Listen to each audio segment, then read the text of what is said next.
Three German shepherds was crying from a deep cave. What baby did next left everyone in tears. What you're about to hear will leave you completely speechless.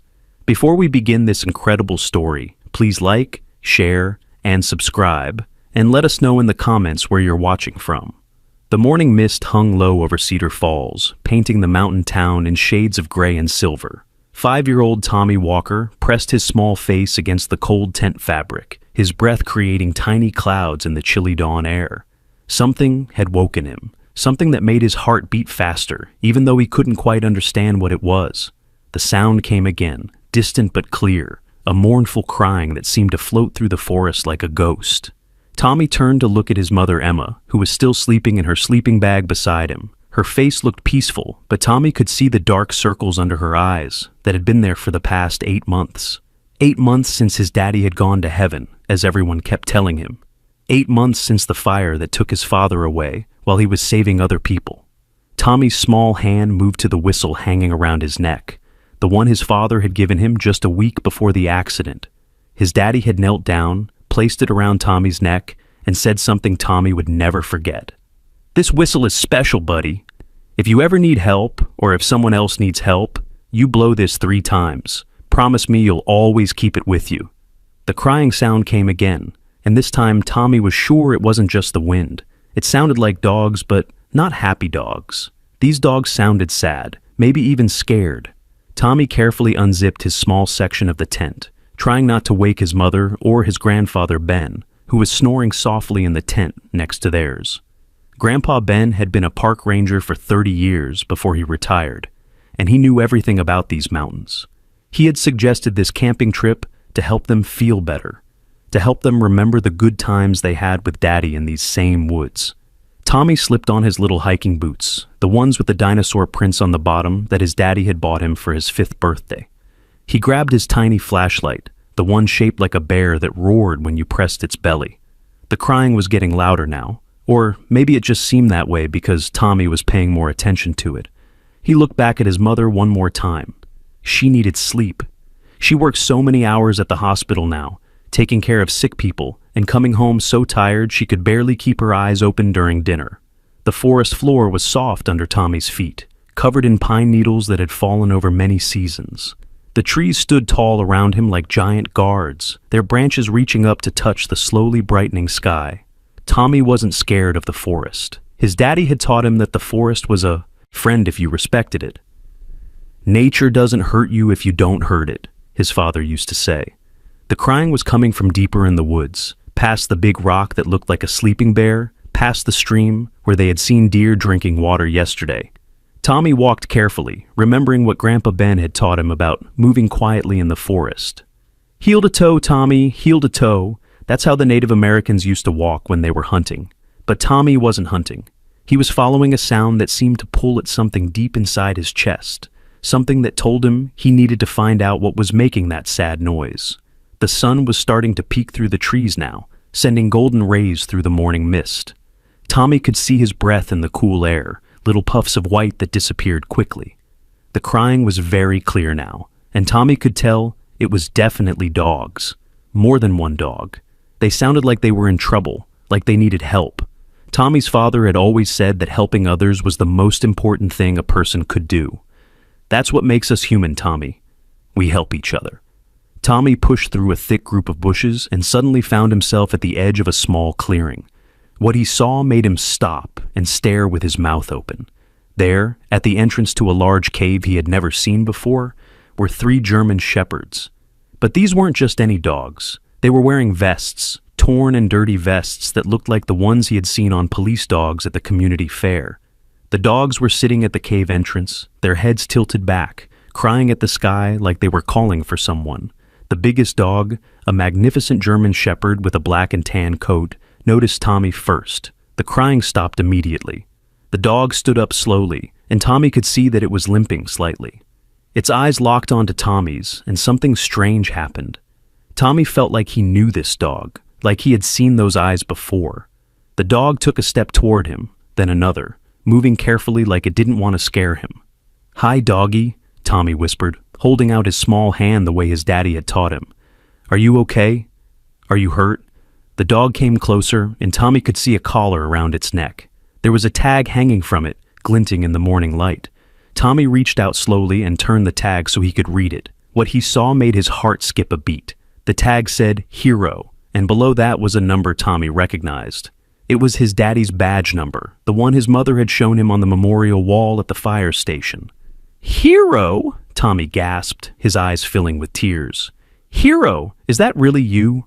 Hero had been his father's K9 partner, a trained search and rescue dog who had been with his daddy on many dangerous missions.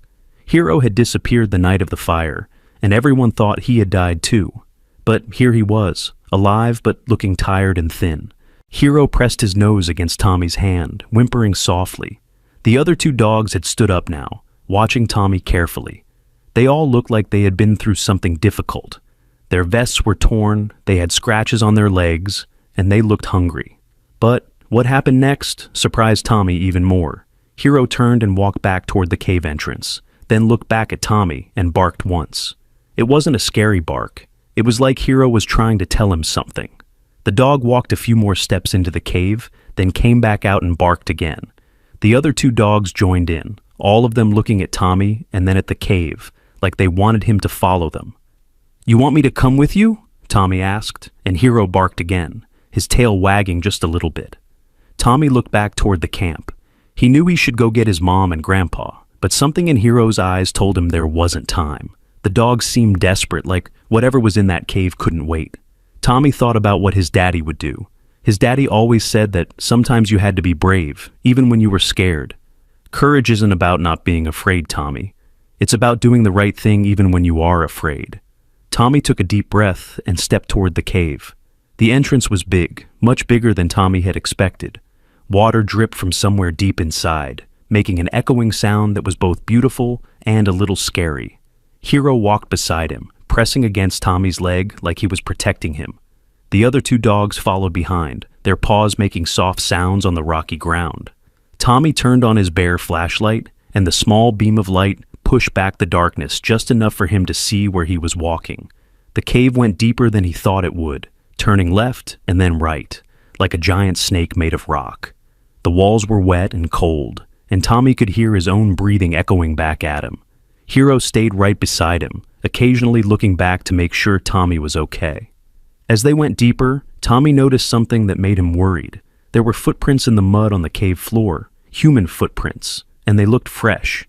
But there was something else too. Dark spots that looked like... Tommy's stomach felt funny when he realized what he was looking at. It was blood. Not a lot, but enough to know that someone was hurt. Is someone hurt in here, Hero? Tommy whispered, and Hero whined in response, picking up his pace a little. The cave opened up into a larger chamber, and Tommy's flashlight beams swept across the space. Stalactites hung from the ceiling like giant icicles made of stone, and the sound of dripping water was louder here. The three dogs suddenly started barking, not at Tommy, but toward a dark corner of the chamber. Tommy pointed his flashlight in that direction, and what he saw made him gasp. There was a man lying on the ground, partially covered by rocks that had fallen from the ceiling. He was wearing a forest ranger uniform, but it was torn and dirty. His leg was bent at a strange angle, and there was dried blood on his face. But his chest was moving up and down. He was alive. Mister, are you okay? Tommy called out, hurrying over to the man with Hero right beside him. The man's eyes fluttered open, and he looked confused for a moment. When he saw Tommy, his eyes widened in surprise. A kid? No, you shouldn't be here. It's dangerous.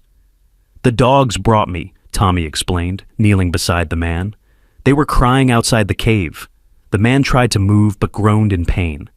The dogs, yes, they're good boys. They've been trying to get help for 3 days. I'm Marcus, Ranger Marcus. And you are? I'm Tommy Walker. Marcus's eyes widened even more. Walker? Are you Mike Walker's boy? Tommy nodded, tears starting to form in his eyes at the mention of his daddy's name.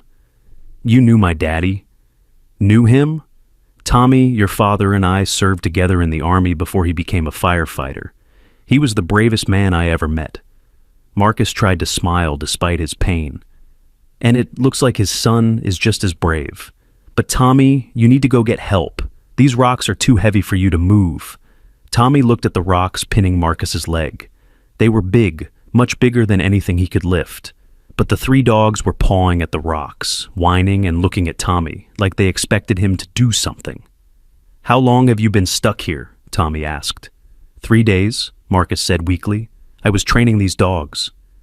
They're retired military dogs, all heroes in their own right.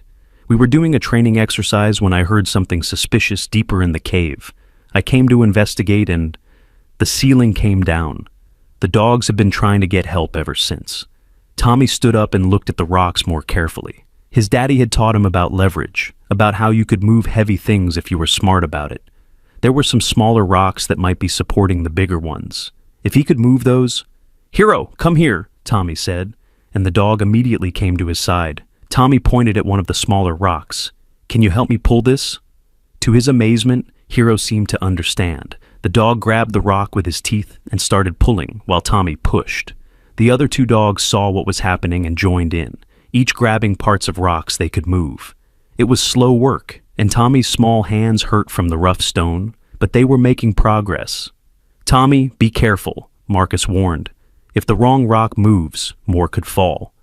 But Tommy was focused now. He remembered playing with building blocks with his daddy, how his father had shown him that some blocks were important and some weren't.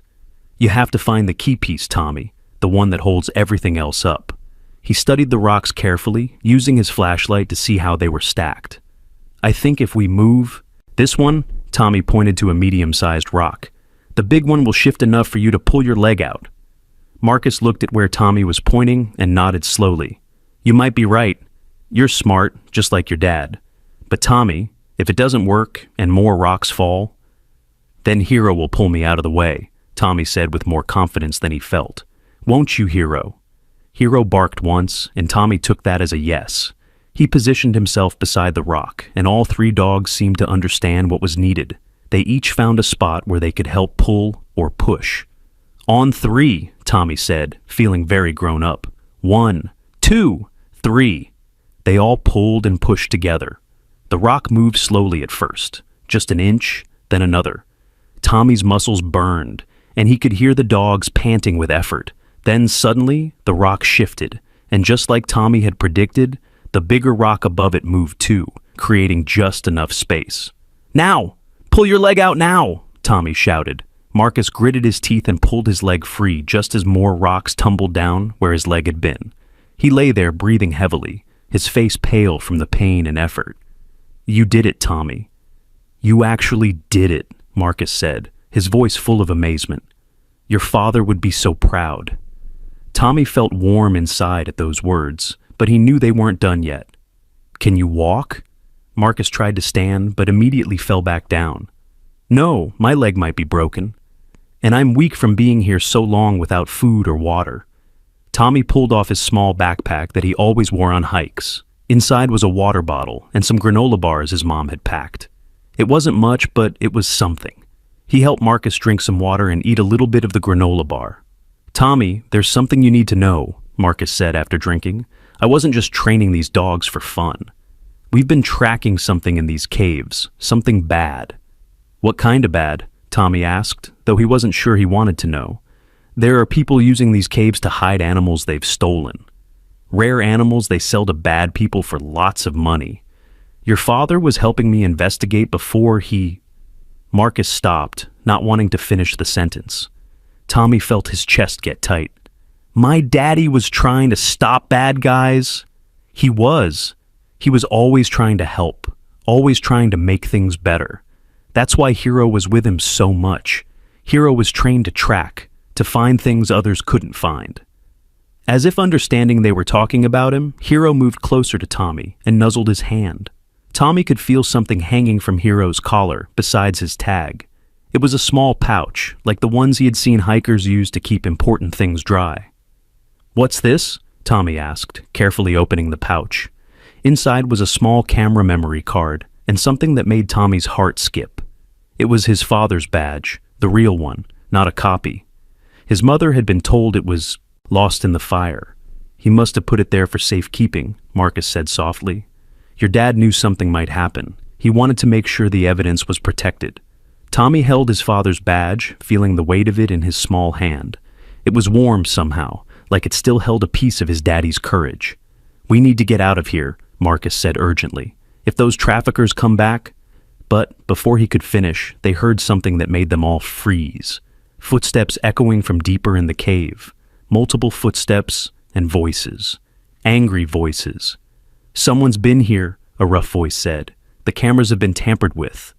"Check everywhere," another voice commanded. "If anyone's found this place, they don't leave alive." Tommy's eyes went wide with fear. Marcus put his finger to his lips, signaling for Tommy to be quiet. The three dogs had gone completely still, their ears perked up, their bodies tense like coiled springs. Hero positioned himself between Tommy and the direction of the voices. "Tommy," Marcus whispered so quietly Tommy could barely hear him. "You need to hide. Take the memory card and the badge. Get to the small tunnel over there. It's too small for adults." Tommy shook his head. "I'm not leaving you. You have to. That evidence is important. Your father died protecting it. You need to get it to safety." But Tommy remembered what his daddy always said. "Heroes don't leave people behind," he whispered back. The footsteps were getting closer. Tommy could see flashlight beams bouncing off the cave walls in the distance. His heart was beating so fast, he was sure everyone could hear it. But then he had an idea. "Hero!" he whispered, pulling out his father's whistle. "Hero! Remember Daddy's commands." Hero's ears perked up at the sight of the whistle. Tommy's father had trained Hero with specific whistle commands. 3 short blasts meant find help. 2 long blasts meant hide. 1 long, 1 short, 1 long meant distract. Tommy looked at the 3 dogs. They were all watching him now, waiting. These were military dogs, trained dogs. They understood commands and missions. Tommy might be just 5 years old, but he was the son of a hero, and right now, he needed to be brave. "Okay, here's what we're going to do," Tommy whispered, surprised by how calm his voice sounded, even though he was scared. He pointed to the 2 dogs he didn't know. "You 2 are going to make noise over there, away from us. Hero, you're going to help me move Marcus to that hiding spot behind those big rocks." Marcus looked amazed. "Tommy, that's actually a good plan, but it's dangerous." "My daddy said sometimes you have to do dangerous things to help people," Tommy replied. He put the whistle to his lips and blew the distraction command as quietly as he could. Immediately, the 2 unnamed dogs sprang into action. They ran toward a different tunnel, barking loudly and knocking over loose rocks to make noise. The footsteps and voices immediately changed direction. "Over there! Something's over there! Probably just bats." "Check it out anyway." While the bad men were distracted, Tommy and Hero worked together to help Marcus crawl to the hiding spot. Marcus was heavy, and Tommy's little arms shook with the effort, but Hero was strong and knew exactly how to support Marcus's weight. They made it behind the large rocks just as the flashlight beams swept through the main chamber. "Look at this," one of the voices said. "Fresh blood. Someone's been here recently." "But where are they now?" another voice asked. Tommy held his breath, pressing himself against the cold rock. Marcus had his arm around Tommy, keeping him still. Hero was perfectly silent, his training keeping him motionless despite the danger. The 2 other dogs were still making noise in the distance, leading the men away from their hiding spot. "Boss, we found something," a voice called from far away. "Looks like someone tried to get into our storage area." "Everyone over here, now!" The footsteps hurried away toward where the dogs were creating their distraction. Tommy waited until he couldn't hear them anymore, then whispered, "We need to get out now while they're distracted." "Tommy, I can't move fast enough," Marcus said. "You should go. Get to safety. Get help." Tommy looked at Marcus, then at Hero, then at the cave entrance that seemed so far away. He thought about his mother waking up and finding him gone. She would be so worried, but he also thought about his father, about how his daddy never left anyone behind, even when it was dangerous. "No," Tommy said firmly. "We all go together, or we don't go at all." He stood up and looked around the chamber. There had to be something they could use. His eyes landed on an old rope someone had left behind, probably from a previous exploration of the cave. It gave him an idea. "Hero, can you and your friends pull?" Tommy asked, holding up the rope. Hero barked softly, understanding immediately. Tommy tied the rope around Marcus's chest, making sure it was secure but not too tight. "This might hurt," he warned Marcus. "Do it," Marcus said. "You're thinking like a soldier, Tommy. Your dad would be proud." With Hero and the other two dogs pulling and Tommy pushing and guiding, they started moving toward the cave entrance. It was slow and painful for Marcus, but they were making progress. Every few feet, they would stop and listen for the bad men, but the voices seemed to be getting more distant, probably exploring deeper parts of the cave system. The journey that had taken Tommy just minutes to walk into the cave was taking much longer going out. Marcus was in pain, trying not to cry out with each movement. The dogs were panting with effort, their paws slipping sometimes on the wet rocks. Tommy's whole body ached from pushing and helping, but he didn't stop. Finally, they could see daylight ahead. The cave entrance was right there, bright and welcoming. But just as they were about to reach it, they heard shouting behind them. "They're escaping! Stop them!" Footsteps pounded toward them, fast and angry. Tommy's heart felt like it might explode from fear. They were so close to safety, but the bad men were coming fast. "Tommy, run!" Marcus shouted. "Get help! Run!" But Tommy didn't run away. Instead, he ran toward the cave entrance, pulled out his whistle, and blew it as hard as he could. 3 sharp blasts, over and over. The sound echoed through the forest, loud and clear. It was the emergency signal his father had taught him, the one that meant help needed now. The footsteps behind them were getting closer. Tommy could hear the men cursing and running. Hero and the other dogs turned to face the threat, placing themselves between Tommy and Marcus and the approaching danger. Their teeth were bared, low growls rumbling from their chests. "Tommy? Tommy, where are you?" It was his mother's voice, coming from the forest. "Mom! Mom! Help! We're at the cave!" Tommy screamed as loud as he could. The men behind them skidded to a stop.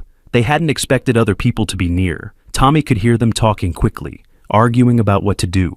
"Tommy!" His grandfather's voice now, closer than his mother's. "Hold on, we're coming." The bad men made a decision. Tommy heard them running, but not toward them. They were running away, deeper into the cave, probably to escape through another exit. Hero started to chase them, but Tommy called him back. "No, Hero! Stay! We need you here!" Hero stopped and returned to Tommy's side, just as Emma and Ben burst through the bushes. Emma's face was pale with fear and anger. "Tommy! Oh my God, Tommy!" She ran to him and grabbed him in a tight hug. "What were you thinking? You can't just wander off." "Mom, wait," Tommy said, pulling back. "This is Marcus. He's hurt bad. He knew Daddy, and this is Hero. Daddy's Hero." Emma's eyes widened as she recognized the German shepherd. "Hero? But we thought He's been taking care of Marcus," Tommy explained quickly. "But there are bad men in the cave. They're doing bad things with animals, and Daddy was trying to stop them before Ben had already knelt beside Marcus, checking his injuries with the experienced eye of someone who had dealt with wilderness emergencies before. "This man needs a hospital now," he said. "Emma, call 911. Tell them we need helicopter evacuation and police. Lots of police." While his mother made the call, Tommy sat down suddenly, his legs feeling like jelly. Everything that had happened was catching up to him. He had been so scared, but he hadn't run away. He had helped, just like his daddy would have. Hero came over and lay down beside Tommy, resting his big head on the boy's lap.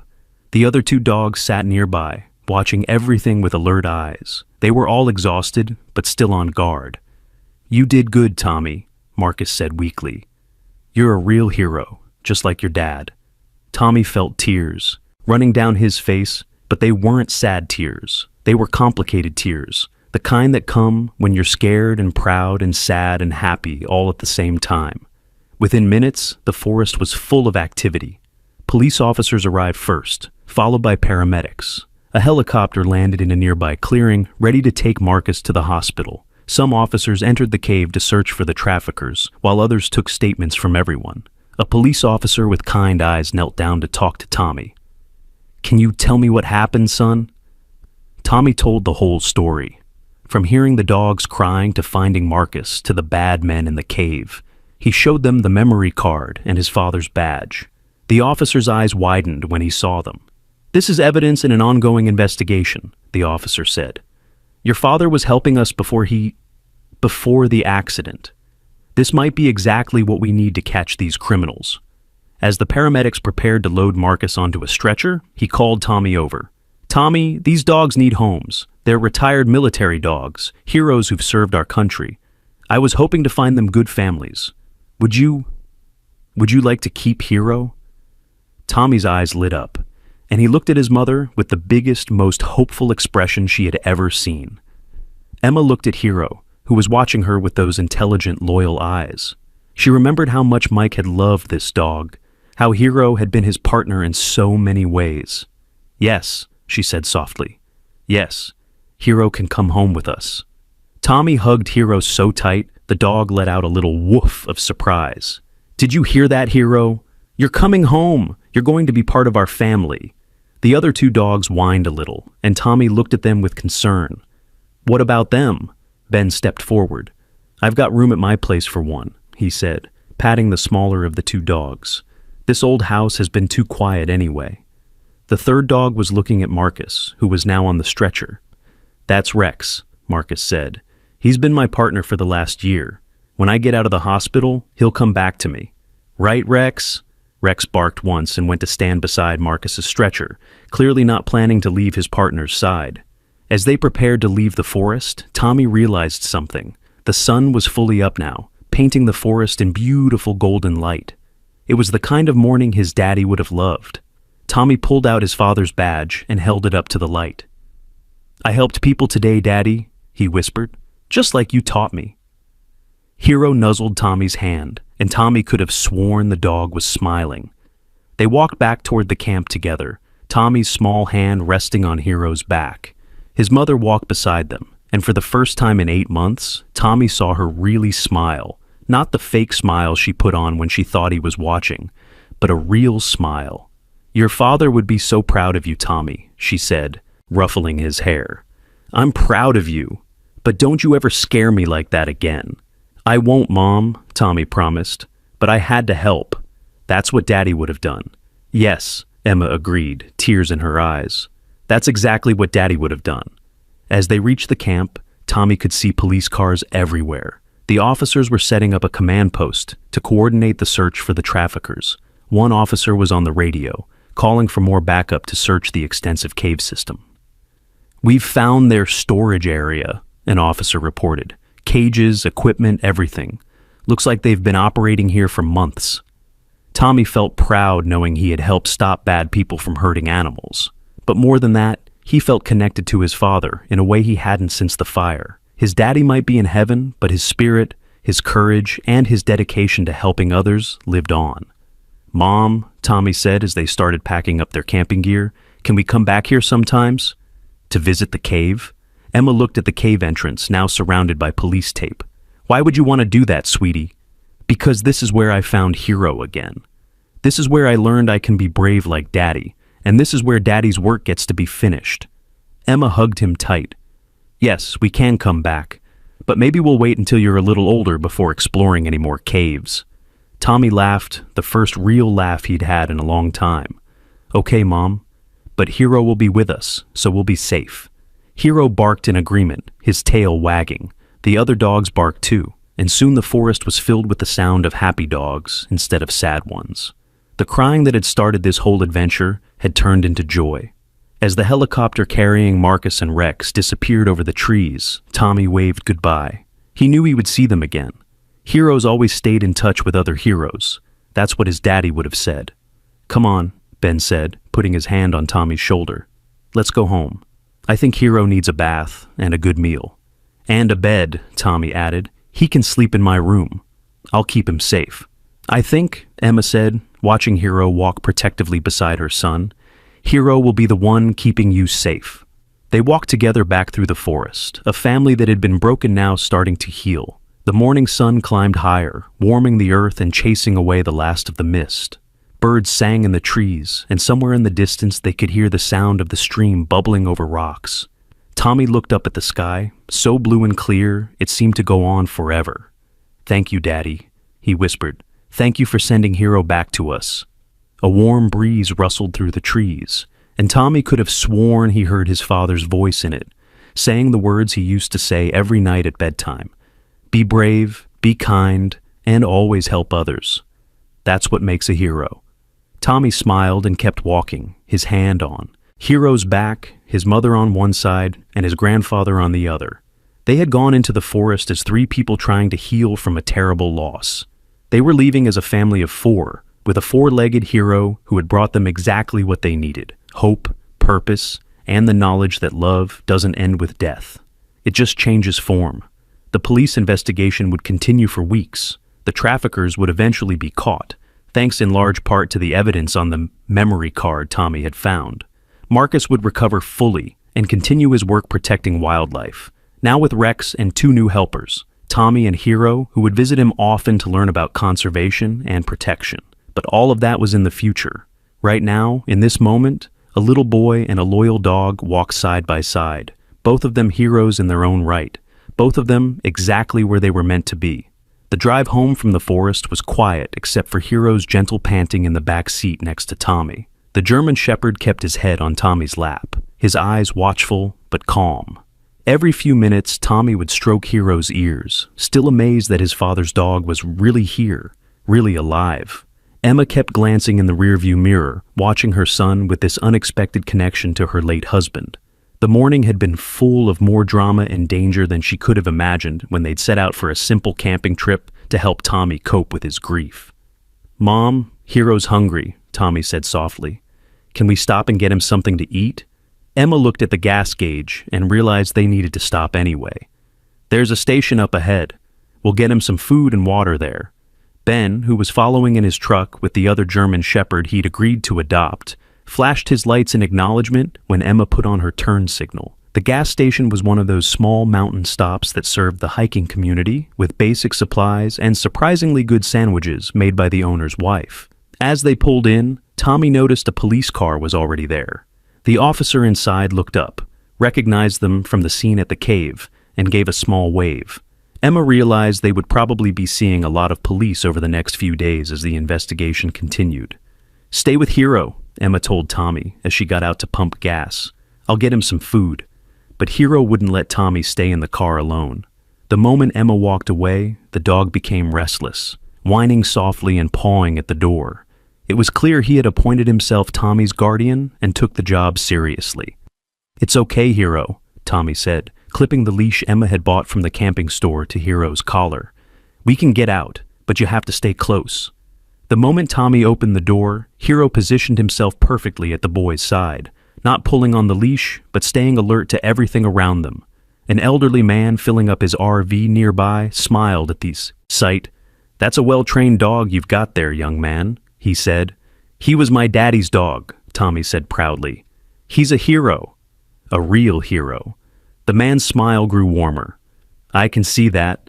German Shepherds make the best partners. Had one myself when I was in the service. They never forget their training or their loyalty." Emma returned with water, a bag of dog food, and some bowls. She also had sandwiches for everyone, and a toy she'd found that looked sturdy enough for a German Shepherd. "The owner's wife heard what happened," she said quietly to Ben, who had joined them. "She wouldn't let me pay for Hero's stuff. Said anyone who helps catch those animal traffickers deserves support from the community."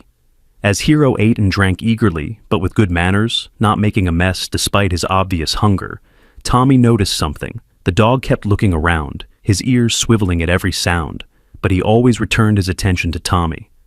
"He's protecting me," Tommy said with wonder, "even while he's eating." "That's what he's trained to do," Ben said, watching the dog with experienced eyes. "But it's more than training. He's chosen you as his person now. That's a bond that goes deeper than any training." The police officer had gotten out of his car and approached them. "Mrs. Walker? I'm Officer Patricia Chen. I've been assigned to keep an eye on you folks for the next few days." Emma's eyes widened. "Is there a threat?" Officer Chen kept her voice low so Tommy wouldn't hear. "The traffickers who escaped are still at large. We don't think they'll come after you, but given that your son has evidence and witnessed their operation, we want to be careful. There'll be a patrol car near your house, and we'll have someone check on you regularly." Emma felt a chill run down her spine. She'd been so focused on Tommy's heroic actions that she hadn't fully considered the danger they might still be in. She looked at Hero, who was now sitting alertly beside Tommy and felt grateful for this unexpected protector. The rest of the drive home was uneventful, but Emma noticed Hero's behavior every time another car got too close or when they stopped at traffic lights. The dog would shift positions slightly, always keeping himself between Tommy and any potential threat. It was subtle but unmistakable. Their house looked different somehow when they pulled into the driveway. It had only been 2 days since they had left for the camping trip, but everything had changed. The small 2-story home with its blue shutters and slightly overgrown garden was the same, but now they were returning with a piece of Mike that they'd thought was lost forever. "Home, Hero," Tommy said as they got out of the car. "This is your home now." Hero sniffed around the front yard carefully, methodically checking the perimeter before returning to Tommy's side. Ben pulled up with the other dog, whom he'd decided to call Scout. "I'll take Scout to my place and get him settled," Ben said, "but I'll be back to help you get Hero adjusted." As Ben drove away with Scout, Emma and Tommy led Hero into the house. The dog moved cautiously, sniffing everything, his trained mind cataloging the layout. When he reached the living room, he stopped suddenly. His nose went to the ground, and he followed an invisible trail to the mantel where Mike's photograph sat alongside his folded flag from his military service. Hero sat down in front of the photograph and let out a long, mournful whine that broke Emma's heart. The dog recognized Mike's scent even after all these months. "He misses Daddy too," Tommy said, going to sit beside Hero. "It's okay, boy. We all miss him." Hero turned to look at Tommy, then back at the photograph, then back to Tommy again. Finally, he lay down with his head on Tommy's lap, as if understanding that this was his new mission, to protect and comfort Mike's son. Emma had to turn away to wipe her tears. She busied herself making lunch while Tommy showed Hero around the house. She could hear her son's voice explaining everything to the dog. "This is the kitchen where Mom makes the best pancakes. This is the stairs, but they're creaky, so we have to be careful at night. This is my room." There was a pause, and then Tommy's excited voice. "Mom! Mom, come look." Emma hurried upstairs to find Tommy in his room, pointing at Hero, who had jumped onto Tommy's bed and was turning in circles, making himself comfortable. "He knows this is where he's supposed to sleep," Tommy said with delight. "He just knows." Emma was about to suggest that maybe Hero should sleep downstairs, but the look of pure joy on Tommy's face stopped her. If having Hero in his room helped Tommy feel safe and connected to his father, then that's where the dog would sleep. "We should probably get him a proper dog bed, though," she said. "That bed might get a bit crowded." "He can share," Tommy said, already climbing onto the bed beside Hero. "There's room for both of us." The afternoon was spent getting Hero properly settled. Emma called the veterinarian to schedule a checkup, bought proper food and supplies online for delivery, and started researching what she needed to know about caring for a German Shepherd. Meanwhile, Tommy and Hero were inseparable. They explored the backyard together, with Hero showing particular interest in a corner where Mike used to practice training exercises with him years ago. "He remembers," Tommy told his mother. "He remembers playing with Daddy here."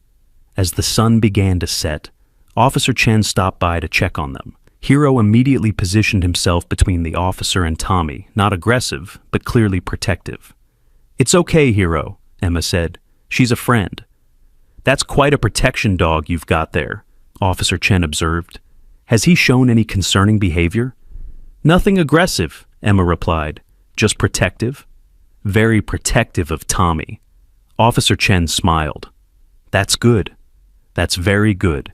By the way, I wanted to let you know that Marcus is out of surgery. He's going to be fine. He asked me to tell Tommy that he's proud of him." Tommy beamed. "Can we visit him?" "Maybe in a few days, once he's feeling better," Officer Chen said. "Also, the investigation team wanted me to thank you again for the memory card. It had footage of the traffickers' operations, including faces and license plates. We've already made 3 arrests based on that evidence." Emma felt a mixture of pride and worry. Her 5-year-old son had helped break up a criminal operation, but that also meant those criminals might hold a grudge. That night, as Emma tucked Tommy into bed with Hero curled up beside him, her son asked a question that caught her off guard. "Mom, do you think Daddy sent Hero to save Marcus? Like, from heaven?" Emma sat on the edge of the bed, considering her answer carefully. "What do you think, sweetie?" Tommy was quiet for a moment, his hand resting on Hero's fur. "I think Daddy knew we needed Hero, and Hero needed us, and Marcus needed saving. So, Daddy made it all happen at the same time. That's a beautiful thought, Tommy. Mom? Tommy's voice was getting sleepy. I'm not so sad anymore. I mean, I still miss Daddy, but having Hero here, it's like having a piece of Daddy back. Emma kissed his forehead. I know what you mean, baby. I feel the same way. She stood to leave, but Hero lifted his head and looked at her with those intelligent eyes. Emma could have sworn the dog was telling her that Tommy would be safe, that he would guard him through the night. Take care of him, Hero, she whispered, and the dog's tail thumped once against the bed in response. Emma went to her own room, but found it hard to sleep. The events of the day kept replaying in her mind. Her little boy had been so brave, but he had also been in terrible danger. What if those men had caught him? What if Hero hadn't been there? The what-ifs tormented her until she finally gave up on sleep and went to check on Tommy. She found them both sleeping peacefully. Tommy's arm thrown over Hero's back, the dog's head resting protectively across Tommy's chest. It was a picture of perfect trust and companionship. Emma took a photo with her phone, thinking that someday Tommy would want to remember this first night with Hero.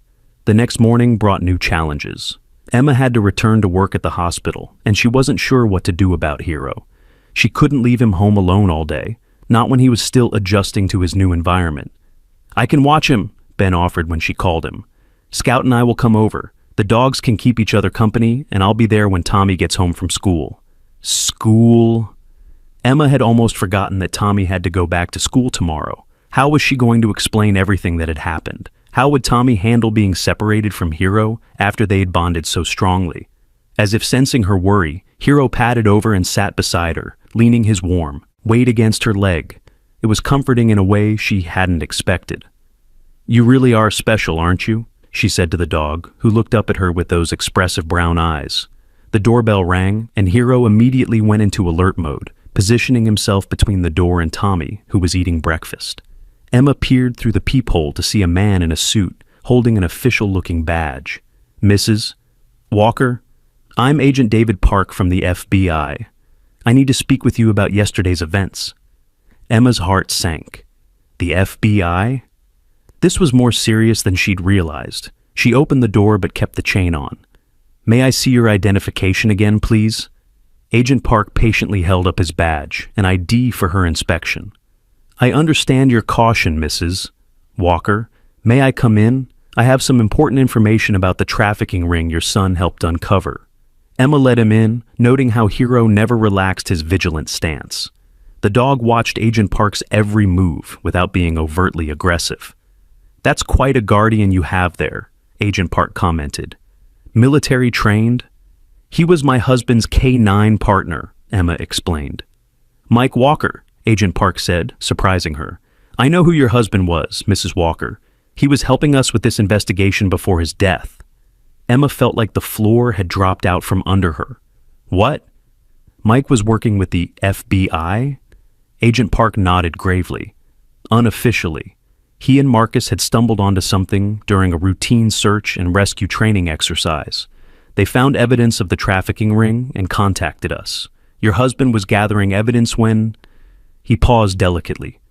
When he died in the fire, Emma finished, her voice hollow. Mrs. Walker, I need to ask you something, and I need you to think carefully. The fire that killed your husband, was there anything unusual about it? Anything that seemed off? Emma's mind raced. There had been something that had nagged at her, but she'd pushed aside in her grief. The building wasn't supposed to be occupied. It was scheduled for demolition.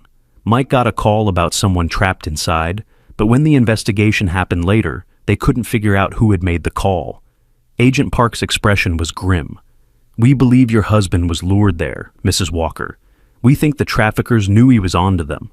Emma had to sit down. The room was spinning. Are you saying Mike was murdered? Tommy had been listening from the doorway, and his small voice cut through the heavy silence.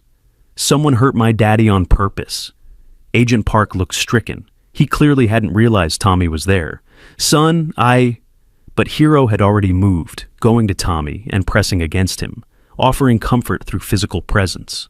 Tommy buried his face in Hero's fur, his small shoulders shaking. "We don't have proof," Agent Park said carefully. "But the timing, the circumstances, and now the attempt on Marcus's life, it fits a pattern." Emma pulled Tommy into her lap, Hero following to stay close to the boy. "Why are you telling us this now?" "Because the people we arrested yesterday are talking. They're trying to make deals, and they're naming names. This goes higher than we thought. There are people in positions of authority who are involved. We need to put you in protective custody." "No," Emma said immediately. "We're not leaving our home. We're not running." "Mom's right," Tommy said, his voice muffled against her shoulder. "Daddy wouldn't run. Hero wouldn't run. We don't run." Agent Park looked like he wanted to argue, but something in their faces stopped him. "Then we'll have to protect you here. I'll coordinate with local police for 24-hour surveillance, but I need you to be careful. Trust no one you don't already know." After Agent Park left, Emma held Tommy for a long time, while Hero stood guard over both of them. The truth about Mike's death changed everything and nothing at the same time. He was still gone, but now there was a possibility of justice, of answers.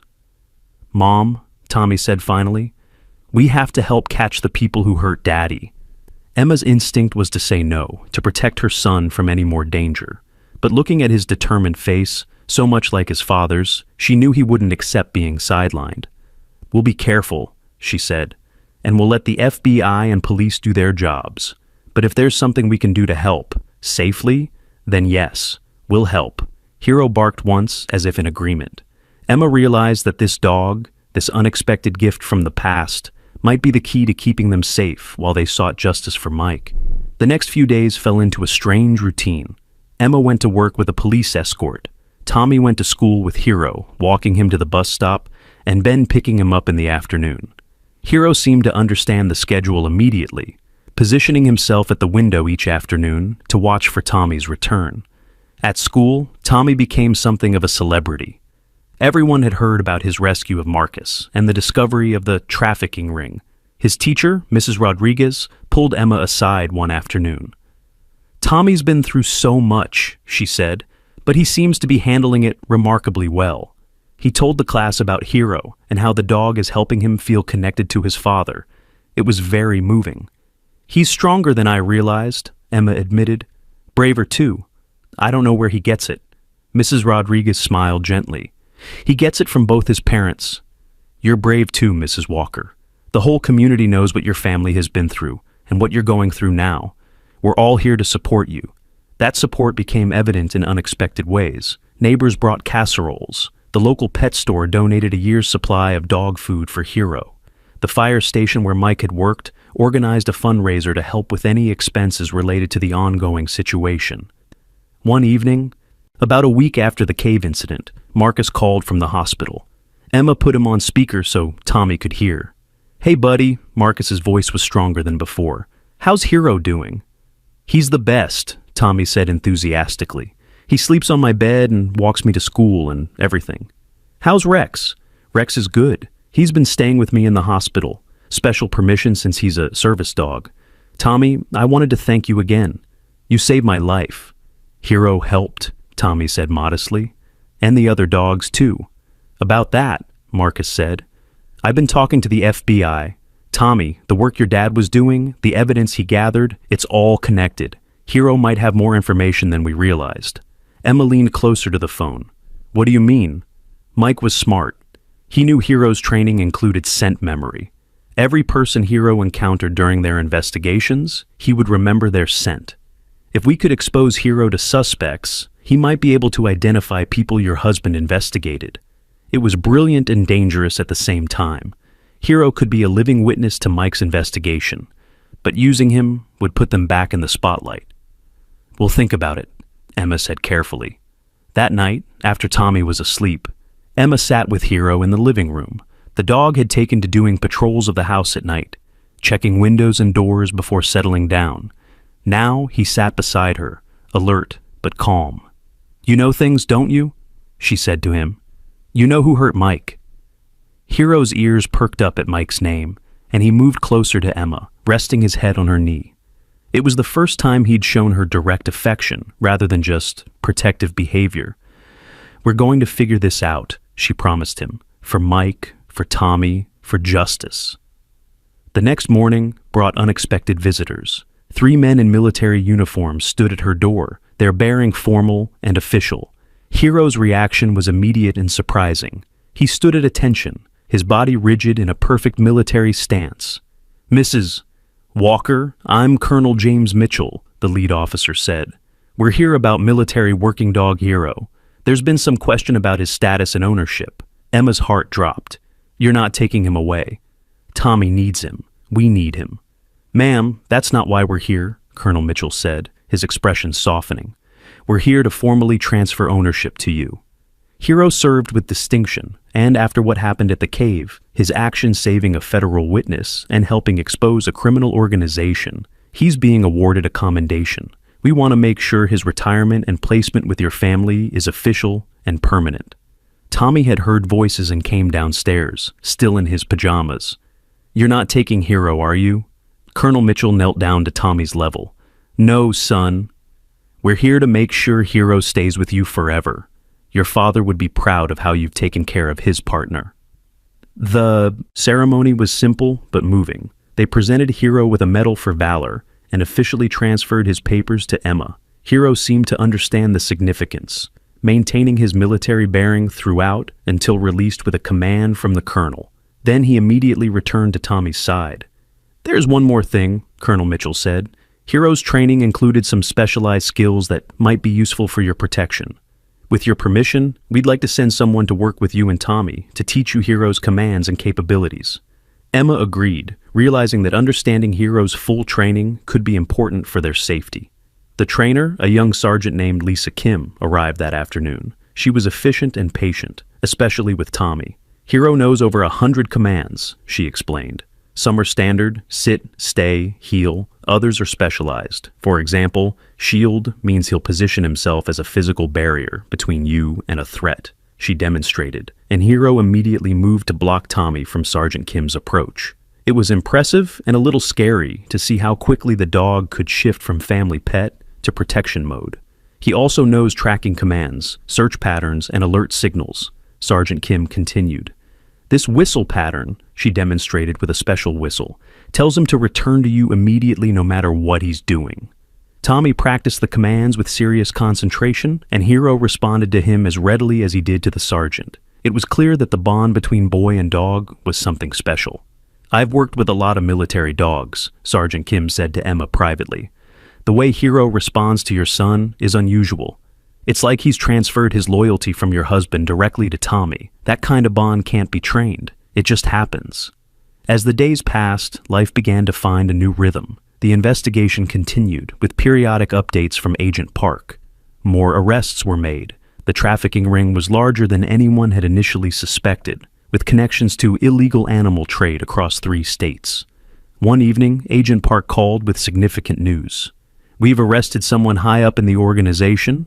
He's willing to testify, but he wants protection. Mrs. Walker, he claims to have information about your husband's death." Emma gripped the phone tighter. "Who is it?" "I can't say yet, but would you be willing to come to the federal building tomorrow and bring Hero? We want to see if Hero recognizes him." Emma agreed, though her stomach churned with anxiety. The next morning, she kept Tommy home from school, and they drove to the federal building with Hero. The German Shepherd was alert the entire drive, sensing their tension. The federal building was imposing, all glass and concrete. They were escorted through security and up to a conference room where Agent Park waited with several other officials. "Thank you for coming," Agent Park said. "We're going to bring the suspect past this room. The door will be open. We want to see Hero's reaction. He won't know Hero is here." They waited, Tommy holding Hero's leash tightly. Emma could feel her heart pounding. Then they heard footsteps in the hallway. A man in handcuffs was led past their door, and Hero's reaction was immediate and violent. The dog lunged forward, barking ferociously, his teeth bared. It took all of Tommy's strength and Emma's help to hold him back. Hero's fury was directed entirely at the man in the hallway, who had gone pale at the sight of the dog. "That's him!" the man shouted. "That's Walker's dog! Keep him away from me!" Hero continued to strain against the leash, a continuous growl rumbling from his chest. This was not just recognition. This was identification of an enemy. Agent Park nodded to the officers, who quickly led the suspect away. Only then did Hero begin to calm, though he remained agitated, pacing and whining. "That man's name is Robert Carlson," Agent Park explained once Hero had settled. "He was a fire inspector. He's the one who called in the false report that led your husband to that building." Emma felt the room spin. A fire inspector. Someone Mike would have trusted. Someone who could have easily set the trap. "He's confessed," Agent Park continued. "In exchange for a reduced sentence, he's given us names, dates, everything. Your husband was getting too close to exposing the trafficking ring. They decided he had to be eliminated." Tommy had been quiet through all of this, but now he spoke up. Hero knew he was bad." "Yes," Agent Park agreed. Hero remembered his scent from that night. Dogs never forget someone who threatens their handler. Emma pulled Tommy close, feeling the weight of confirmation. Mike had been murdered. It wasn't just a dangerous job that had taken him. It was deliberate, calculated murder. "What happens now?" she asked. "Now we build the case. With Carlson's testimony and the evidence from the memory card, we can bring down the entire organization. Justice for your husband and all their victims." As they left the federal building, Hero walked differently. His mission wasn't complete yet. There were still bad people out there, still threats to his family. Emma could see it in the way he carried himself, the way his eyes constantly scanned their surroundings. "We're going to get them, Hero," Tommy said, as if reading the dog's mind. "We're going to get all the bad guys who hurt Daddy." Hero looked up at Tommy and gave a single sharp bark of agreement.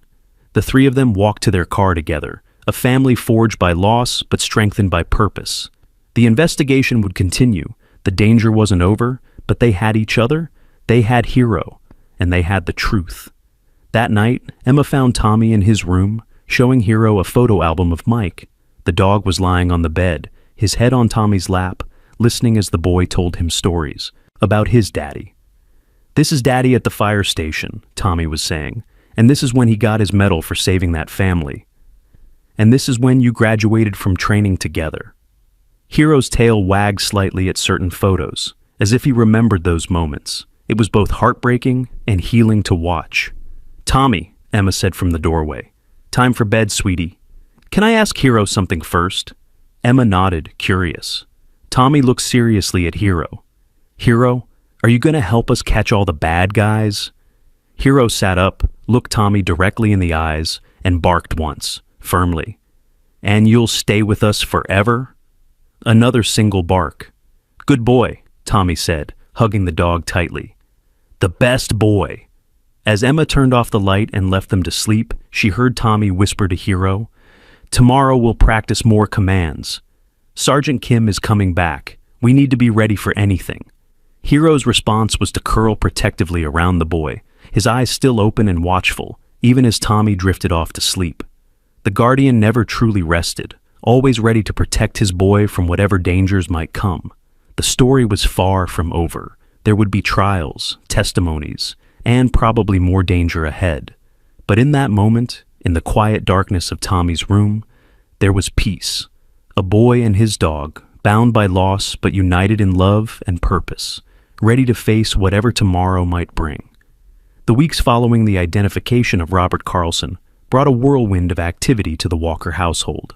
Federal agents came and went, gathering testimony and evidence. Hero had become something of a legend in law enforcement circles, the dog who could identify criminals by scent memory alone. But for Tommy, Hero was simply his best friend, his protector, and his last living connection to his father. It was a Thursday morning when everything changed again. Tommy was eating breakfast, sharing bits of toast with Hero, despite his mother's gentle scolding when the doorbell rang. Hero immediately went into alert mode, positioning himself between Tommy and the door. Emma looked through the peephole and saw Agent Park, but his expression was different than usual.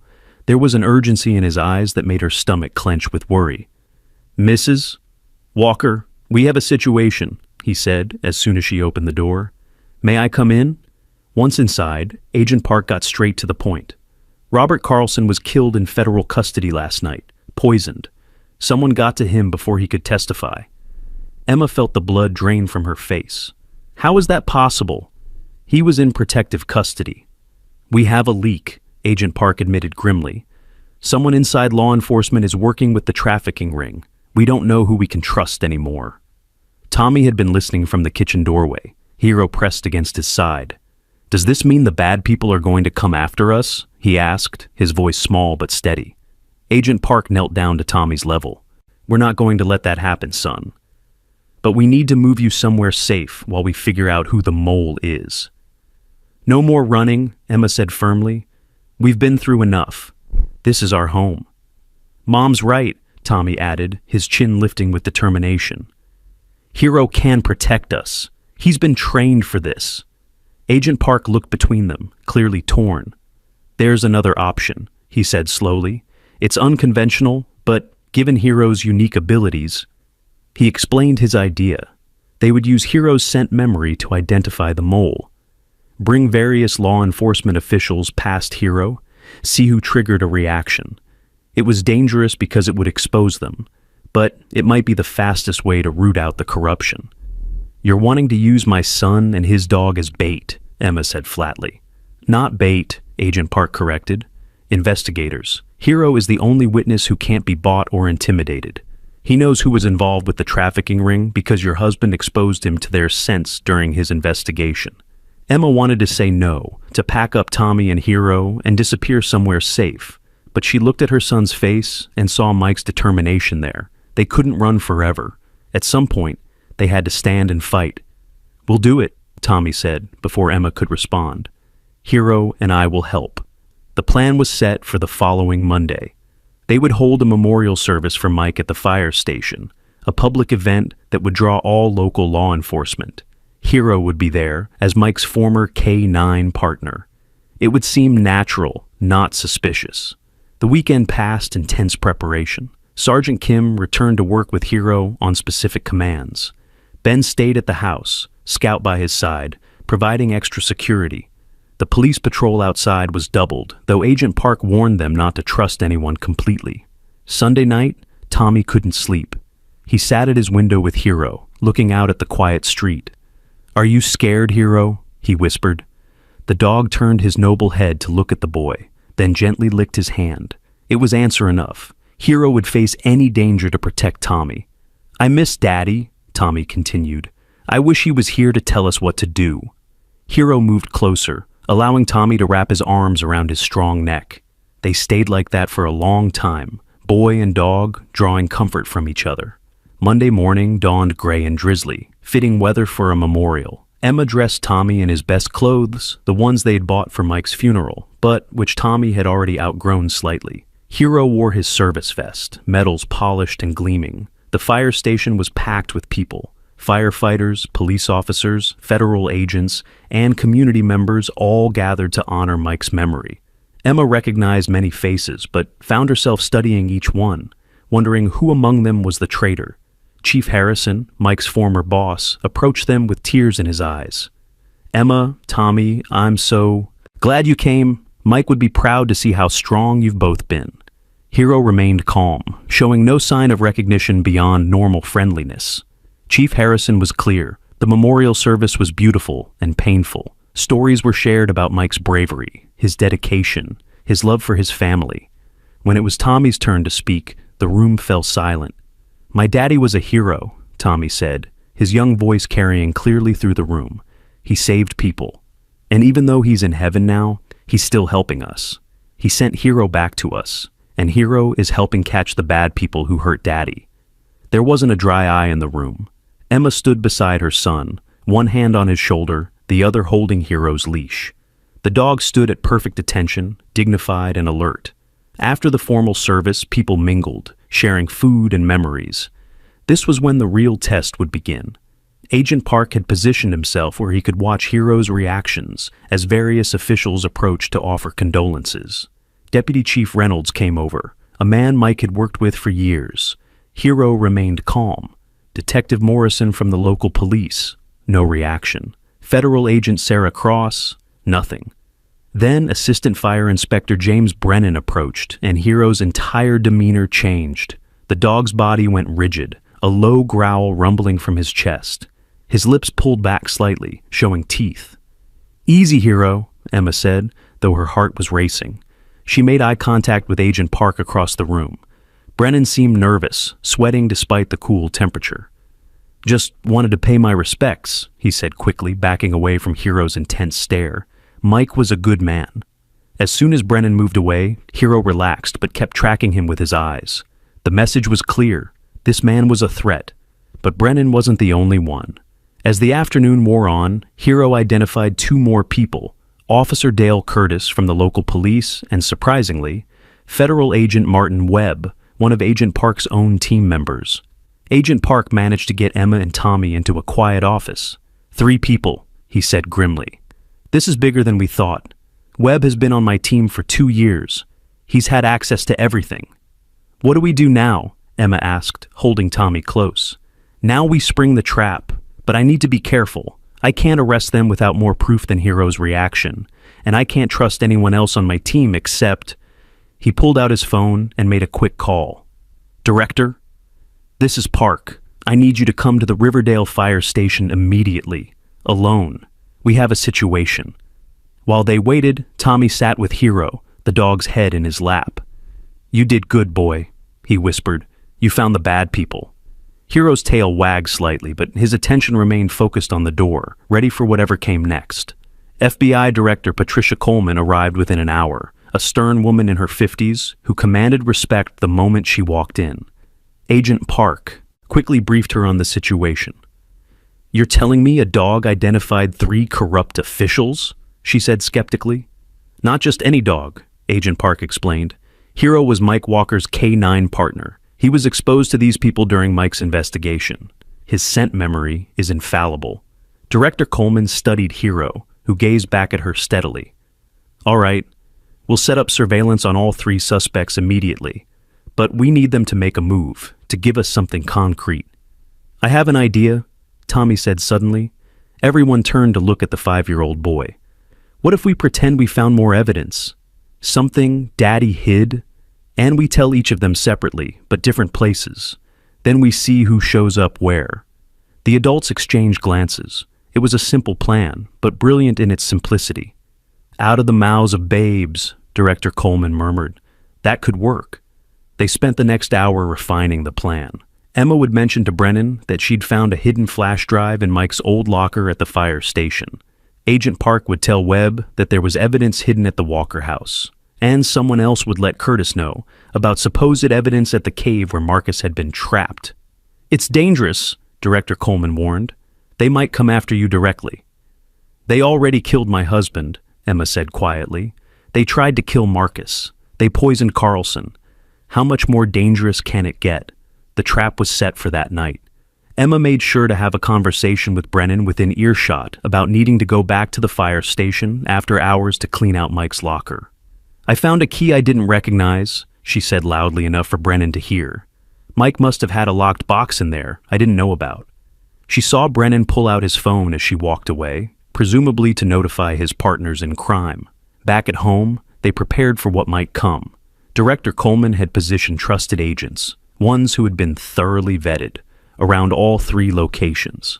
Tommy and Emma would be at the house with Hero and a protection detail, while lookalikes would go to the other locations.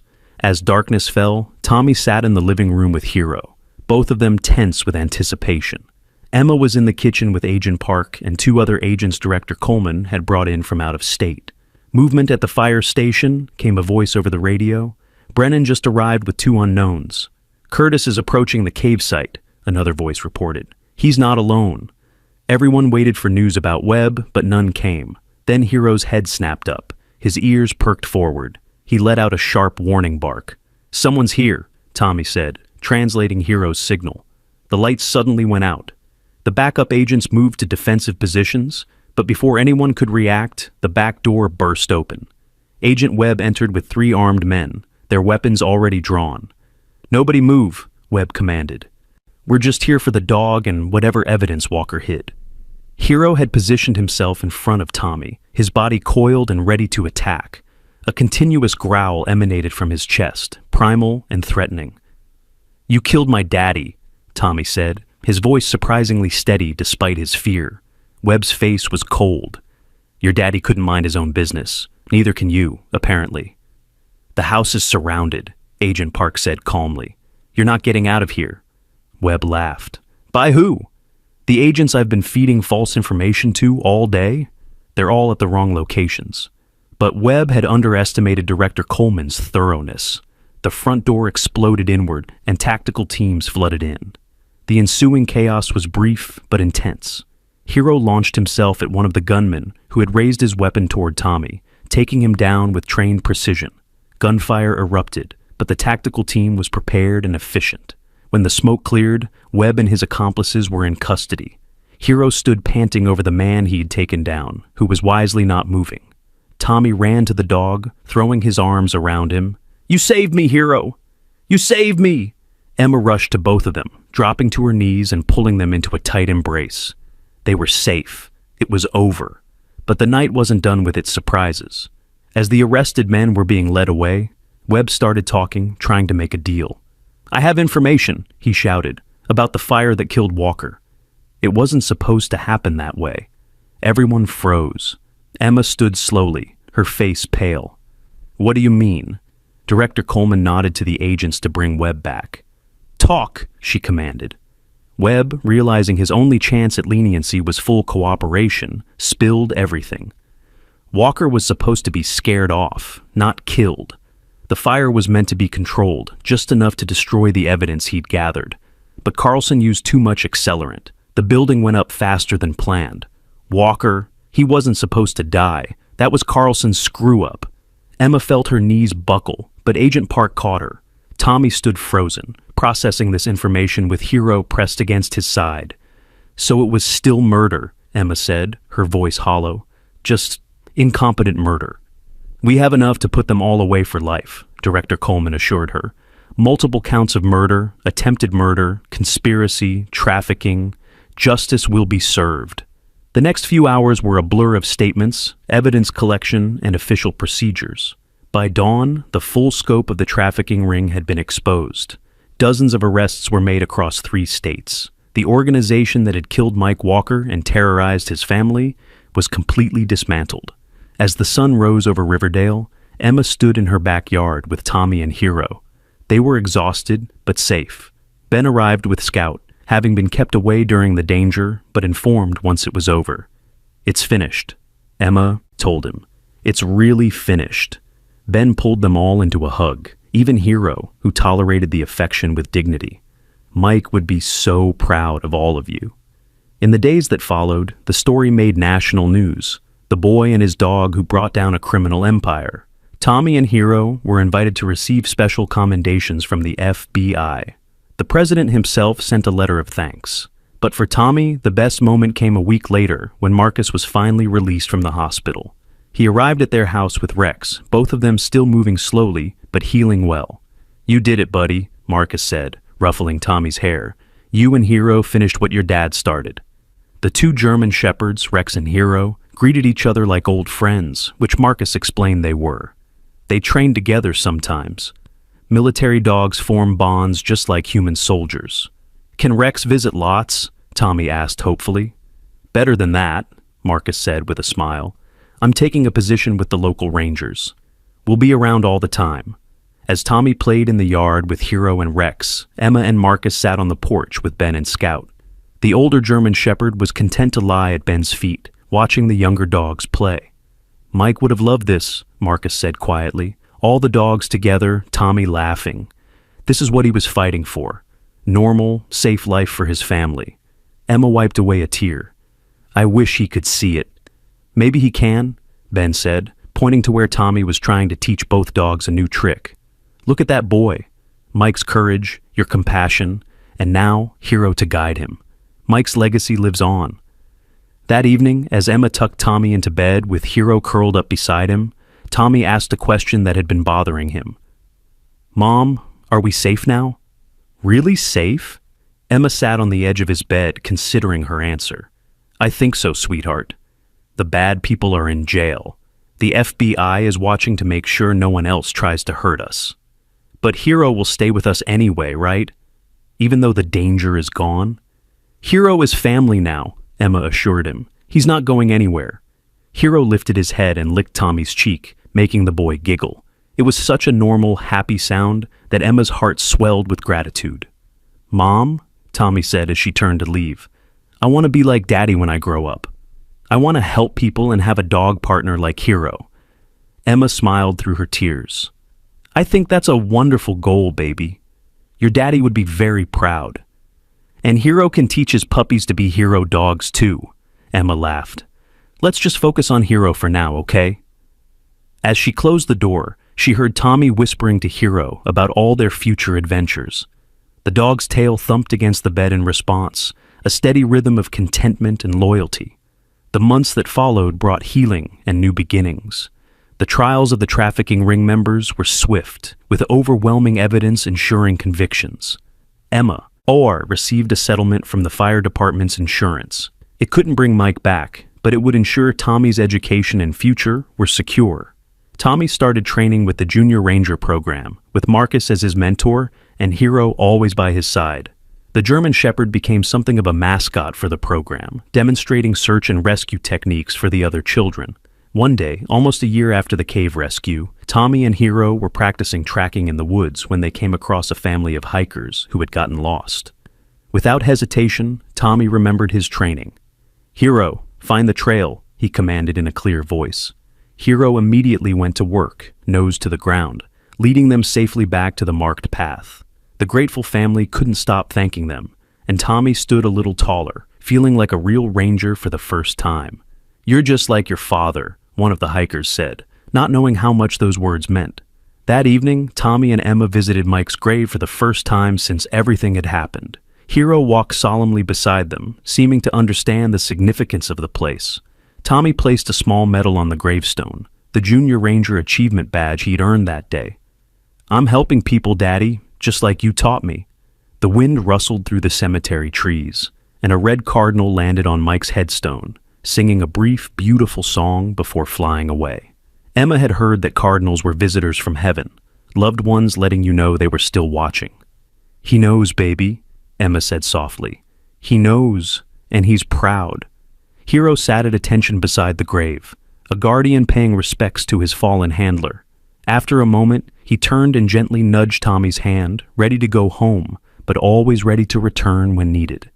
As they walked back to the car, Tommy said something that surprised Emma. "Mom, I'm not sad anymore. I mean, I miss Daddy every day, but I'm not sad. Is that okay?"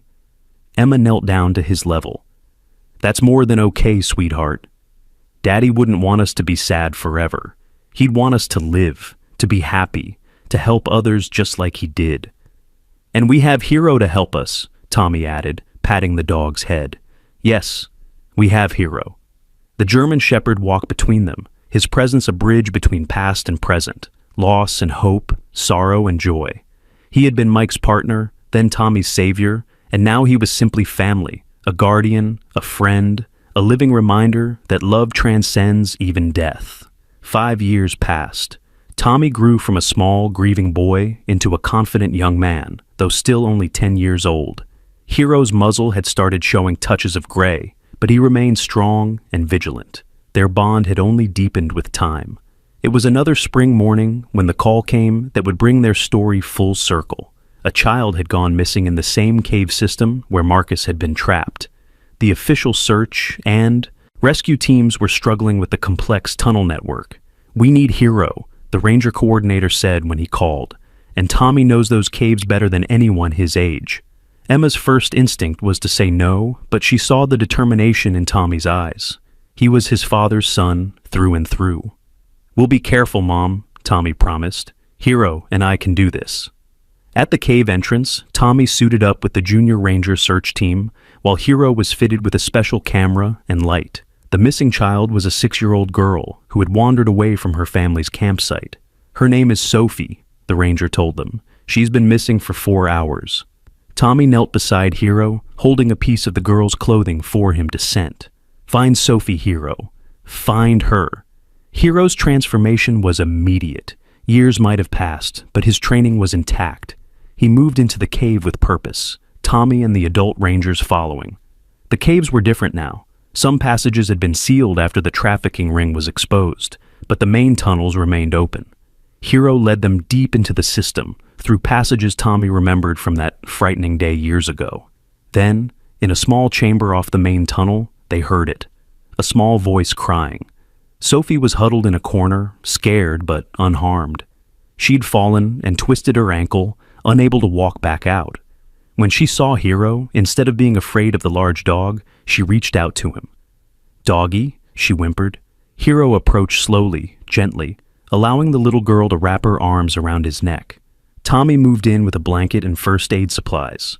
"Hi, Sophie. I'm Tommy, and this is Hero. We're here to take you back to your mom and dad." "I was so scared," Sophie cried. "But then I remembered what my teacher said. If you're lost, stay in one place and someone will find you." "That was very smart," Tommy assured her while bandaging her ankle. "You did exactly right." They carried Sophie out together, Hero leading the way with his sure steps. When they emerged into sunlight, Sophie's parents were there, crying with relief. The mother couldn't stop thanking Tommy and Hero. "He's a special dog," she said through her tears. "Yes," Tommy agreed, his hand resting on Hero's head. "He's a hero." The rescue made the local news, and Tommy was interviewed by a reporter who remembered the original story from 5 years ago. "You were just 5 when you and Hero saved Ranger Marcus," the reporter said. "Now you're 10 and still saving people. How does it feel?" Tommy thought carefully before answering. "My dad always said that helping others is what makes us human. Hero taught me that loyalty and courage can come from anywhere, even when you're scared or hurt. We're a team, and we'll keep helping people as long as we can." "Do you think your father would be proud?" Tommy smiled, looking down at Hero, who gazed back with those wise, loyal eyes. "I know he is." That night, as they settled into their routine, Tommy doing homework while Hero dozed nearby, Emma watched them from the doorway. The scared little boy who had lost his father had grown into a brave young man. The traumatized dog who had lost his handler had become a beloved family member and continued Hero. "You know what, Hero?" Tommy said, not knowing his mother was listening. "We've caught bad guys, saved people, and helped solve Daddy's case. That's a lot for a kid and a dog, isn't it?" Hero's tail thumped in agreement. "But we're not done yet, are we? There are more people to help, more good to do. Daddy's watching from heaven, and we're going to make him proud every single day." Hero stood and moved to Tommy, resting his noble head on the boy's lap. It was a gesture of agreement, of partnership, of unending loyalty. Emma wiped away tears and retreated quietly. Some bonds, she had learned, transcend explanation.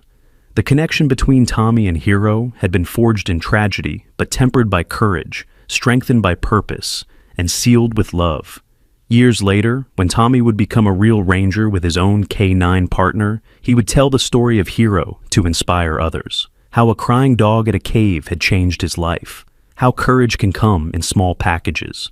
A 5-year-old boy or a wounded dog. How his father's legacy lived on through a German shepherd named Hero, who had brought healing to a broken family. But that was still in the future. For now, there was just a boy and his dog, guardians of each other, protectors of the innocent.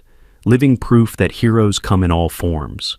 The next morning brought a surprise visitor. An elderly woman stood at their door, holding a small box and wearing a gentle smile. "Mrs. Walker? I'm Helen Reynolds, James Reynolds' mother." Emma recognized the name immediately, Captain Reynolds, who had written the letter about Hero that they'd found in the ammunition box. The man who had supposedly died, but whose body was never found. "Please come in," Emma said, her heart racing. Helen Reynolds sat in their living room, Hero immediately coming to investigate. The dog sniffed her carefully, then surprisingly his tail began to wag. "You smell familiar to him," Helen said softly. "I helped train Hero when he was a puppy, before he went to military service, before he was paired with your husband." She opened the box she'd brought, revealing photographs and documents. "I wanted you to know the full story. My son James didn't die overseas. He's in witness protection. The trafficking ring had connections to international terrorism. James testified in secret trials, but he can never come home." Emma's hand went to her heart. "He's alive?" "Yes. And he wanted you to know how sorry he is about Mike. They were partners in uncovering this conspiracy. Mike's death haunts him. He wanted me to give you this." She pulled out a letter, sealed and addressed to Tommy. Emma called her son downstairs, and together they read James Reynolds' words. "Dear Tommy, your father was the bravest man I ever knew. He didn't just save people from fires. He saved countless animals and potentially thousands of future victims by helping expose the trafficking ring. Hero was his partner, but more than that, Hero was his friend. I'm glad Hero found his way to you. Take care of each other. Your father lives on through both of you. With respect and admiration, Captain James Reynolds." Tommy held the letter carefully, like the treasure it was. "Hero, you knew another hero," he said to the dog. Helen Reynolds smiled. "Hero knows many heroes, but I think you and your father are the ones who matter most to him." Before she left, Helen gave them one more gift, a video on a USB drive. "This is from Hero's training days. Your husband is in it." That evening, they watched the video together. There was Mike, younger and laughing, playing with a puppy Hero, teaching him commands, rewarding him with treats, building the bond that would one day save Tommy's life. "Look how little Hero was," Tommy exclaimed with delight. But Emma was watching Mike, seeing him alive and happy, hearing his voice again after so many years. "I love you, Hero," Mike said to the puppy in the video. "You're going to do great things one day. You're going to be a real hero." The adult Hero, watching the screen, let out a soft whine of recognition. He remembered. He remembered everything. "He kept his promise, Daddy," Tommy said to the screen. "Hero did great things. He saved me. He saved us." As the video ended, the family sat in comfortable silence. The past and present had merged, bringing closure to questions they hadn't even known they had. Hero had been destined to be part of their lives, trained by Mike, protected by James Reynolds, and ultimately returned to them when they needed him most. That weekend, the community held a special ceremony. The town council had decided to rename the bridge where Tommy had found Hero. It would now be called Hero's Bridge, with a plaque telling the story of a brave boy, a loyal dog, and a father's love that transcended death. Standing at the dedication ceremony, Tommy spoke to the gathered crowd. "This bridge is where sadness turned to hope, where Hero was crying for help, and we found each other. My daddy always said that bridges connect places, but this bridge connected hearts. It brought Hero home. Hero stood beside him, wearing his service vest with all his medals.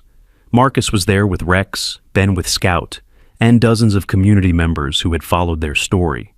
Some people think heroes have to be big and strong," Tommy continued, "but heroes can be anyone. A 5-year-old boy who won't give up, a dog who remembers his duty, a mom who stays strong when everything falls apart, a grandpa who never stops protecting his family. Heroes are all around us." The crowd erupted in applause. As Tommy and Hero walked across the newly dedicated bridge, Emma saw Mike's spirit in every step her son took. The bridge that had once been a symbol of cruelty and abandonment had become a monument to courage and loyalty. Later that day, as the sun set over Riverdale, Tommy sat on the bridge with Hero, their feet and paws dangling over the edge above the peacefully flowing water. "You know what, Hero?" Tommy said thoughtfully. "We've been through a lot together. Scary things, sad things, brave things. But I wouldn't change any of it because it brought you to me." Hero leaned against Tommy, his warm weight comforting and familiar. "I used to think Daddy sending you was just luck or coincidence. But now I know better. You were always meant to be our dog.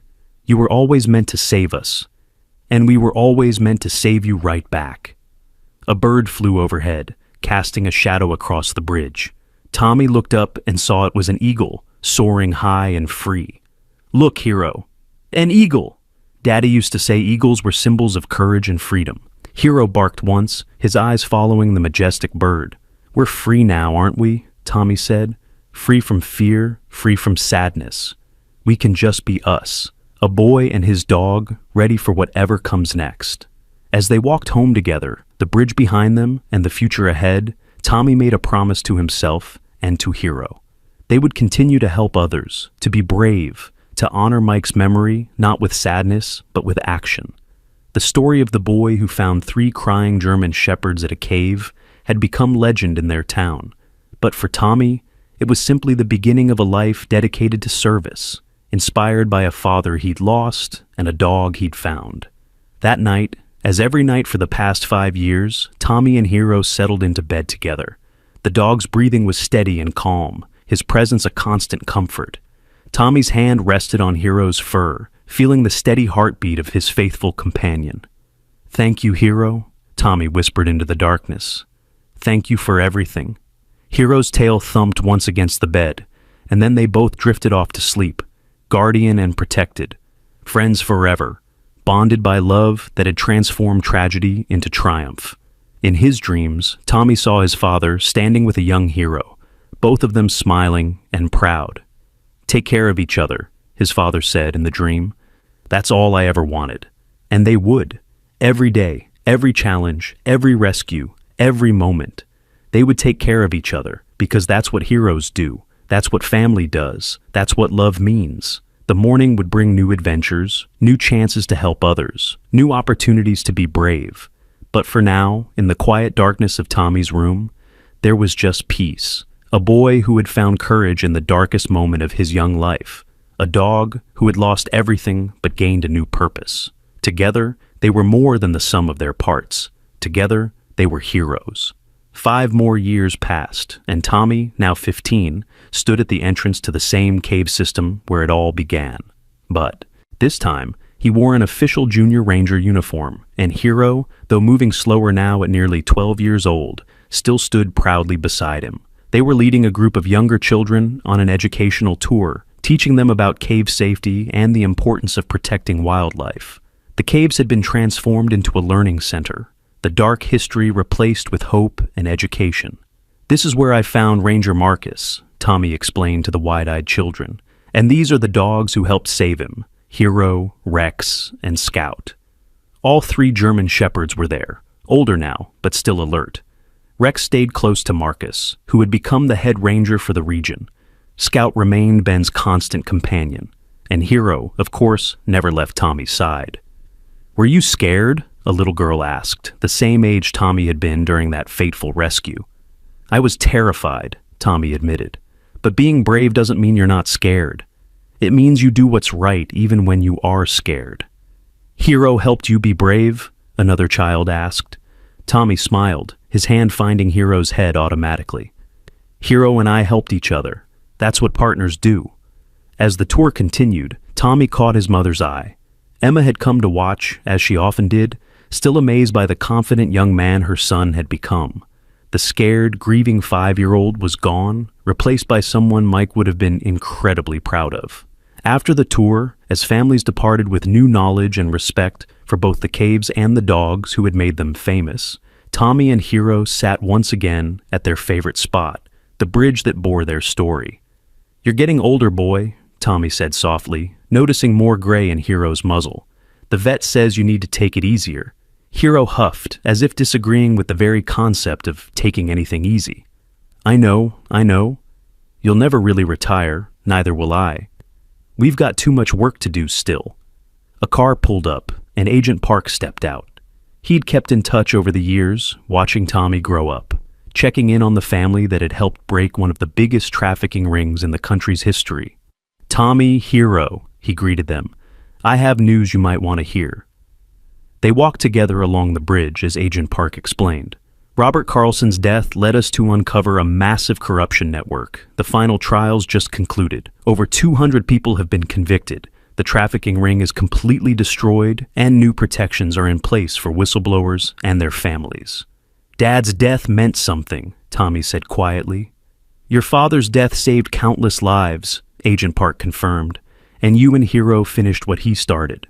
The FBI wants to honor you both again, a special ceremony in Washington." Tommy looked at Hero, who was panting slightly from the walk. "Thanks, but I think we've had enough ceremonies. We just want to keep doing what we do, helping people, protecting our community." Agent Park smiled. "Your father would be proud of the man you're becoming, Tommy." After Agent Park left, Tommy and Hero returned home to find a surprise. Emma had finally decided to go through Mike's old things from the fire station, items she'd been unable to face for years.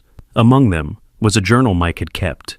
"I think you should read this," Emma said, handing it to Tommy with tears in her eyes. The journal was filled with Mike's thoughts about his work, his family, and notably, about Hero. One entry dated just a week before his death stood out. If something happens to me, I know Hero will find his way to Tommy. They have a connection I noticed from the day Tommy was born. Hero would sit by his crib for hours, standing guard. It's like he knew Tommy was special, was important. If I can't be there to protect my son, I trust Hero to do it for me. A father couldn't ask for a better guardian for his child. Tommy's eyes blurred with tears. He knew, Mom. Dad knew Hero would protect me. Your father knew a lot of things, Emma said softly. He knew you'd grow up to be brave and kind. He knew Hero would be there when we needed him most, and he knew that love doesn't end with death. That evening, as Tommy did his homework and Hero dozed at his feet, the doorbell rang. It was a young woman with a small boy, maybe 4 years old. I'm sorry to bother you, she said hesitantly, but are you Tommy Walker? The one with the Hero dog? Tommy nodded, and Hero raised his head to inspect the visitors. My son hasn't spoken since his father died 6 months ago, the woman explained, tears in her eyes. But he saw you and Hero on the news, and for the first time, he smiled. I was hoping, could he meet Hero? Without hesitation, Tommy invited them in. Hero, despite his age, seemed to understand immediately what was needed. He walked slowly to the little boy, sat down, and gently offered his paw. The child's eyes widened, and then, miraculously, he spoke. Good dog. His mother gasped, covering her mouth as tears flowed freely. It was the first words her son had spoken since the tragedy. Over the next hour, the little boy sat with Hero, petting him, whispering to him, slowly coming back to life. Tommy shared his own story, how Hero had helped him heal after losing his father. Grief is hard, Tommy told the mother, while the children played with Hero. But dogs like Hero, they understand loss in a way that helps us process our own. They don't try to fix it or explain it away. They just love us through it. When the visitors left, the little boy hugged Hero tightly and whispered, Thank you, Hero. As the door closed behind them, Emma put her arm around Tommy. You just did for that family what Hero did for us. We're all connected, Tommy said thoughtfully. All of us who've lost someone, who've been scared, who've needed help. Hero shows us that we're not alone. The years continued to pass. Tommy graduated high school as valedictorian, his speech focusing on the lessons Hero had taught him about loyalty, courage, and service. He received a full scholarship to study veterinary medicine, inspired by Dr. Tanya, who had saved Hero's life in that cabin so many years ago. Hero, now 13, moved slower, but remained Tommy's constant companion. His joints were stiff with arthritis, his hearing not what it used to be, but his spirit remained unbroken. He still insisted on walking Tommy to school every day, still slept on his bed every night, still stood guard whenever Tommy needed protection, even if that protection was just from a bad dream. One autumn day, Tommy noticed Hero was struggling more than usual. The proud German shepherd who had saved so many lives was having trouble with the stairs. Tommy made a decision that broke his heart, but honored Hero's dignity. No more official rescues, boy, he said gently. You've done enough. You've been a hero 1,000 times over. Now it's time for you to just be my dog, my friend. Hero seemed to understand, leaning into Tommy's embrace. They both knew their time together was growing shorter, but neither dwelt on it. They had learned long ago to treasure each moment. On a quiet spring morning, exactly 10 years after Tommy had found him at the cave, Hero didn't wake up. He had passed peacefully in his sleep, his body finally giving in to age while his spirit soared free. Tommy found him looking peaceful, almost smiling, as if he'd seen something wonderful in his final dreams. The entire town mourned with the Walker family. Hero was given a funeral with full honors, attended by hundreds whose lives he had touched. Marcus brought Rex, now also elderly. Ben brought Scout. Even Agent Park flew in from Washington. Tommy spoke at the service, his voice strong despite his tears. Hero lived up to his name every single day. He saved lives, he caught criminals, he protected the innocent. But more than that, he healed hearts. He showed a scared 5-year-old boy that courage isn't about not being afraid. It's about love being stronger than fear. He was my father's partner, my protector, my best friend, and my teacher. Dogs like Hero don't really die. They live on in every life they touched, every person they saved, every heart they healed. Hero was buried in a special section of the pet cemetery, his grave marked with a stone that read, Hero, soldier, guardian, friend. His courage lives on. Tommy left his father's whistle on Hero's grave, the one he'd worn every day for 10 years. You answered every call, boy. Rest now. 6 months later, on Tommy's 18th birthday, Emma had one more surprise. She'd been in contact with someone special, and they were waiting in the living room. Tommy walked in to find Captain James Reynolds, finally able to come out of witness protection after the last of the trafficking ring's international connections had been severed. Tommy, Reynolds said, his eyes misty, I wanted to thank you in person. You and Hero finished what your father and I started. You brought justice and peace to so many. They talked for hours, Reynolds sharing stories about Mike that Tommy had never heard, memories of Hero as a young dog in training, the mission that had started everything. Your father would be so proud, Reynolds said, not just of what you've done, but of who you've become. As Reynolds prepared to leave, he handed Tommy an envelope. This came through military channels. I thought you should have it. Inside was a certificate and a medal. Hero had been posthumously awarded the Medal of Valor, the highest honor a military working dog could receive. But there was also a personal note from the Secretary of Defense. To Tommy Walker, your partnership with MWD Hero represents the finest traditions of service, sacrifice, and loyalty. Your father's legacy lives on through both of you. That night, Tommy stood on Hero's bridge, the medal in his hand, looking at the stars. Somewhere up there, he believed, Mike and Hero were together again, watching over him. Thank you, he whispered to the night sky. Thank you both for making me who I am. A warm breeze rustled through the trees, and for just a moment, Tommy could have sworn he heard a familiar bark and his father's laugh carried on the wind. They were telling him to keep going, to keep helping, to keep being the hero they always knew he could be. Tommy smiled, wiped his tears, and walked home. Tomorrow he would start volunteering at the animal shelter, working with rescued dogs who needed love and training. He would share Hero's story and help other children who had lost parents connect with healing through animals. The story of the boy who found 3 crying German shepherds at a cave had become more than just a local legend. It had become a testament to the power of love, loyalty, and courage.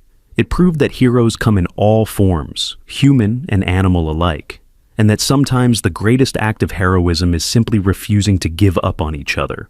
As Tommy entered his house, he paused at the mantel where Hero's collar now hung beside his father's photograph and flag. The metal tags caught the light, still shining, still proud.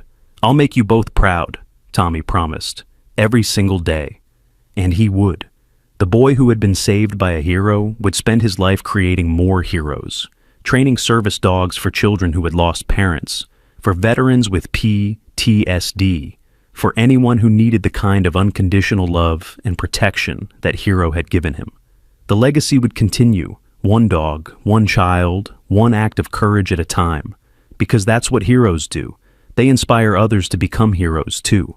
In the end, the story of Tommy and Hero wasn't about loss or tragedy. It was about love transcending death, about courage born from compassion, about a bond between a boy and a dog that changed not just their lives, but the lives of everyone they touched. And somewhere, in whatever comes after this life, a firefighter named Mike Walker and a German shepherd named Hero stood watch together, guardian angels proud of the boy they'd both loved, the boy who'd grown into a man worthy of their sacrifice. The circle was complete, but the story would never truly end. It would live on in every rescued animal, every saved life, every act of kindness inspired by their example. Because real heroes never die. They just pass the torch to the next generation, trusting them to carry the light forward into the darkness, just as Tommy would do, just as Hero had done, just as Mike had always believed they would. If this incredible story touched your heart, if you felt the tears and the triumph of Tommy and Hero's journey, please like this video and share it with others who need to hear this message of hope and courage. Let us know in the comments where you're watching from and how this story affected you. Did you cry? Did it remind you of a special pet in your life? Subscribe to our channel for more amazing true stories that will restore your faith in the power of love and loyalty. Remember, heroes come in all shapes and sizes, and sometimes they have 4 paws and a tail. Thank you for watching, and may you find your own hero when you need one most.